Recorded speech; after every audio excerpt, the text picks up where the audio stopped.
ابھی آپ بہت دور کی بات کر رہے ہیں، ایسے کوئی حالات اس وقت تک نہیں ہیں۔ عدم اعتماد کیسے آئے گی؟ کیا اس کا فیصلہ سیاسی پارٹیوں نے کیا ہے؟ ابھی تو افسوس کی بات یہ ہے کہ یہاں ہم اپوزیشن میں ہیں، مسلم لیگ اپوزیشن میں ہے، پیپلز پارٹی اپوزیشن میں ہے، ANP اپوزیشن میں ہیں، اور ہم ایک دوسرے کے ارکان کے خلاف ان کی رکنیت معطل کرنے کے لیے جا رہے ہیں کورٹوں میں، اور ابھی بھی ہمارے خلاف مسلم لیگ گئی ہے۔ کیا مسلم لیگ کو اس بات کا احساس نہیں ہے کہ ان حالات میں اس قسم کا اقدام کرنا یہ کس کو فائدہ دے گا؟ اب ہم ایسے اپوزیشن کو کیا کریں کہ جس کا ہر قدم وہ حکومت کو فائدہ دینے کے باعث بنتا ہے؟ ان کے ساتھ مل کر کیسے چلا جائے، اس پر سوچا جائے گا پھر جی۔ تو یہ ساری چیزیں ایسی ہیں کہ ہم تو بڑے معتدل سیاست کرنے والے لوگ ہیں اور ایک دوسرے کا احترام دینے والے لوگ ہیں۔ کسی کے خلاف ہم نے گالم گلوچ کا کوئی رویہ نہ کارکن کو بتایا ہے، نہ خود الحمدللہ یہ اپنایا ہے، لیکن ادھر سے حکمران بھی ہمیں لچر زبان میں جواب دیتے ہیں اور گالیاں دیتے ہیں، اور ہمارے اپنے اپوزیشن کے دوست بھی ہمارے خلاف کورٹوں میں گھوم رہے ہیں اور ہماری طاقت کو کمزور کر رہے ہیں۔ تو اس کا کیا علاج ہے جی؟ تو ایسی صورتحال میں آپ عدم اعتماد کا سوچ رہے ہیں اور مجھ پر سوال کر رہے ہیں کہ عدم اعتماد کیسے کرو گے؟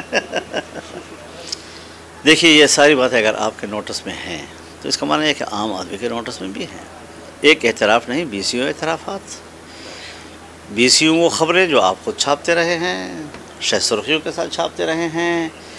آج بھی 20 سال کے بعد میں تبصرے کروں ان چیزوں کے اوپر، اور آپ کا کوئی کردار نہیں ہوگا۔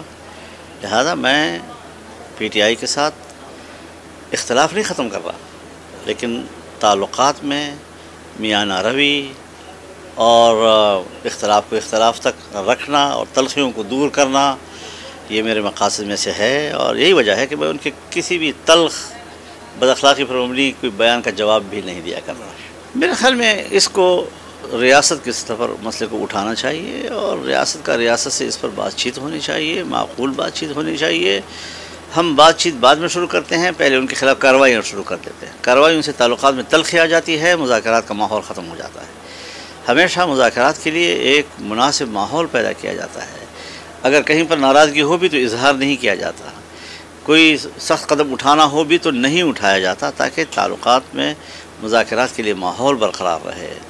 ہم اب بھی حکومت کو اور اپنے اسٹیبلشمنٹ کو یہی مشورہ دیں گے کہ مذاکرات ہی مسئلے کا حل ہے، اور مذاکرات ہی کے ذریعے سے مسائل کو حل کیا جا سکتا ہے۔ دیکھیے، اگر میثاق جمہوریت پر عمل کرنا ہے تو چونکہ ہماری جماعت ایک دفعہ اس پہ ہاں کر چکی ہے، ہم اس کے بنیادی دستخطی نہیں ہیں، لیکن بعد کے سیمینارز میں، بعد کے آل پارٹیز کانفرنسز میں ہم نے اس کو انڈورس کیا ہے، تو ہم اس پر قائم ہیں، اور اسی پر اگر سیاستدان عمل کریں تو ایک بہتر سیاسی ماحول پیدا کیا جا سکتا ہے۔ بس ان دونوں کا جواب بھی انہی سے طلب کر لیں۔ ہر خیر معقول بات کا جواب مجھ سے طلب کرنا ہے آپ نے۔